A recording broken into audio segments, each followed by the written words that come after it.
I just have a few questions for you about Coach VanDerveer with regards to Friday night's game. Yeah. What has her influence been to the women's game of college basketball? Well, I had the great privilege of being coached by Tara. She was actually my graduate assistant back in the early 70s when I was at Ohio State. And we actually played against each other in college. She played at Indiana her senior year, and I was a freshman at Ohio State. We actually ended her collegiate career on a loss to Ohio State. So I always like to rub that in with her.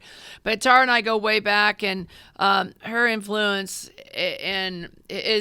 it's unbelievable. I know she's getting close to her 1,000th win and all that. And, she's had so much success on the basketball court, and that's so obvious, and the numbers speak to that. But I think off the court, she's just been a great leader for women's basketball. She's done phenomenal things, both, I think, everybody knows about the Olympics, the gold medal, taking a year off. But I think behind the scenes, she's somebody that is a real advocate for women and helping women grow in leadership roles.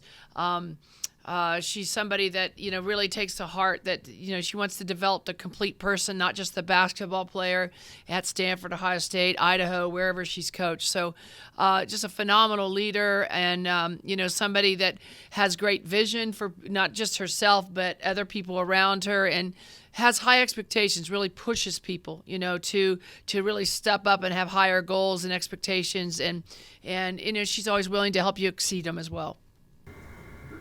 And now that both of you guys are head coaches in the Pac-12, how has your relationship sort of grown and evolved over the years as friends? Yeah, well, again, I worked with her for 4 years when Tara first came out west, to bring the Stanford program along. We were terrible when we first came out here, but I think our friendship continues to grow. I have enormous respect for her and what she does, and her hard work and her passion for the game. And I think that, she has great respect for us, and she's always been helpful, whether, as a head coach at Boise State or at Washington and now at Washington State. She's a giver. She's all about, she's not selfish. She's all about making sure she's helping the next person continue the climb.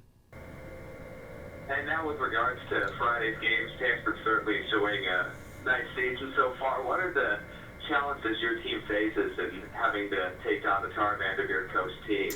I think that the thing about Stanford right now is that, one, they're a very big team, okay? They're a very big team that runs the floor very well. So the first thing that, we have to be mindful of and do a great job with is in the transition defense. They love to, get the ball up the floor fast, go over the top. All their bigs run the floor very, very well. So they like to get easy buckets in transition, and they do a very good job with that. So we've got to do a great job in our transition defense. I think the next thing is we've got to force them into a half-court game and really, try to really get our pressure up. We've had success against them when we've pressured them and forced them to do some things maybe that aren't exactly in their timing offensively. Maybe make people do things that normally they're not as comfortable doing. I think that that's a big key because this is obviously a very big team, a team that's very talented. Thanks, Coach, for your time. You bet. Thanks for being on. Saturday, the Cougars are hosting National Girls and Women in Sports Day, an annual event. How important is it to get younger girls involved in sports and get them out and active? Yeah, National Women's Sports, is so important. And I want to encourage all the parents to bring their sons and daughters to that game. I think that we have great role models in our program, and I think that it's fun to see them, out there playing basketball. And I think that they're the type of kids of character that I know as a parent I'd like for our kids to say, gosh, I want to be like her when I grow up.